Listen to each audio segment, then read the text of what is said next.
ఈరోజు ఖమ్మంలో మురుగునీటి శుద్ధి వ్యవస్థ కార్యక్రమానికి శంకుస్థాపన చేయటానికి గౌరవ మంత్రివర్యులు వ్యవసాయ శాఖ మంత్రులు తుమ్మల నాగేశ్వరరావు గారు, అలాగే వేదికను అలంకరించిన కలెక్టర్ గారికి, అలాగే సిపి గారికి, అలాగే ఆర్డీఓ గారికి, అలాగే కమిషనర్ గారికి, అలాగే వేదికను అలంకరించిన ప్రజాప్రతినిధులకి, వేదిక ముందున్న ప్రతి డివిజన్ నుంచి వచ్చారు అందరికీ కూడా నమస్కారం. అలాగే అధికారులకి, ఆర్ఎంబి అధికారులకి, అలాగే కార్పొరేషన్ అధికారులకి కూడా ముందుగా నమస్కారం.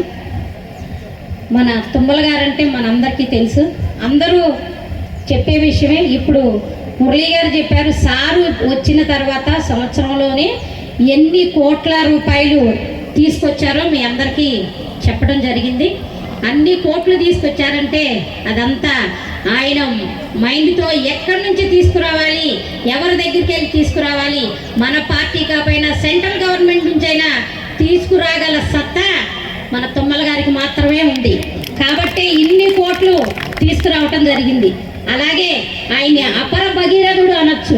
ఏంటంటే గోదావరి నీళ్లు తీసుకొచ్చి సీతారామ ప్రాజెక్టులో కృష్ణా గోదావరిని కలిసేటట్టు చేసి రైతులకి తాగునీరు అలాగే సాగునీరు అందించిన అపర భగీరథుడు మన తుమ్మల నాగేశ్వరరావు గారు.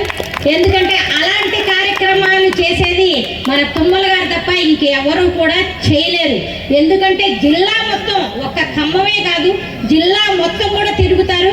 ఇప్పుడు కూడా ఆయన ఇట్లా తిరుగుతున్నారంటే మనందరం కూడా ఆశ్చర్యపోవాలి. ఆయన చూసి మనందరం కూడా ఆదర్శంగా తీసుకోవాలి. నేర్చుకోవాల్సింది చాలా ఉంది ఆయనకి. ఈ రోజు వెళ్తున్నారు, మళ్ళీ ఎల్లుండి పొద్దున మళ్ళీ ఖమ్మం వస్తున్నారు. అంటే ఆయన ఈ టైంలో ఈ వయసులో కూడా ఎంత కష్టపడుతున్నారో మనందరికీ తెలుసు, చూస్తున్నాం కూడా.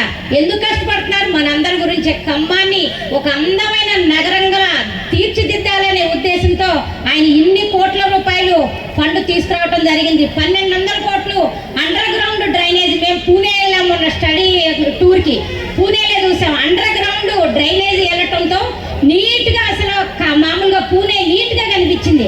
అసలు ఎలా కనిపిస్తుంది నీట్గా అంటే అండర్ డ్రైనేజ్ ఎక్కడ కూడా డ్రైన్ కనిపించాలా మనకి. అండర్ డ్రైనేజీలో వెళ్ళిపోతుంది. కాగితం పడినా, ఒక కవర్ పడినా, ఏది పడినా వెంటనే టెక్నాలజీ బాగా మిషనరీతో బాగా వెంటనే కవర్లో తీసేసుకుని వెళ్ళిపోవటం జరుగుతుంది. రోడ్డు మీద ఒక్క కాగితం కనిపించలేదు, ఒక్క చెత్త కుప్ప కనిపించలేదు. అంత నీట్గా చేశారు. అంత నీట్గా చేశారంటే ప్రజలు, ఎన్జిఓస్, మన వాళ్ళ కార్పొరేషన్ అంతా కలిసి సమన్వయంగా పనిచేసి పూణేని అంత అందమైన సిటీగా తీర్చిదిద్దడం జరిగింది. ఇక్కడ మీరు కూడా ప్రజల అండదండలు ఉంటే ఖమ్మం కార్పొరేషన్ ని నెంబర్ 1 పొజిషన్ పూణే కంటే కూడా గొప్పగా మనం చూపించగలం. కానీ మీరందరూ కూడా మాకు మీరందరూ సహకరించాలి. ప్రతి వాళ్ళు కూడా ప్రతి డివిజన్ లో కూడా మీరందరూ సహకరించాలి. సార్ కోరుకునేది కూడా అదే, ఖమ్మం అందంగా ఉండాలి, ఎక్కడికి వచ్చినా చెట్లు కనిపించాలి, అందంగా కనిపించాలని ఆయన కోరిక.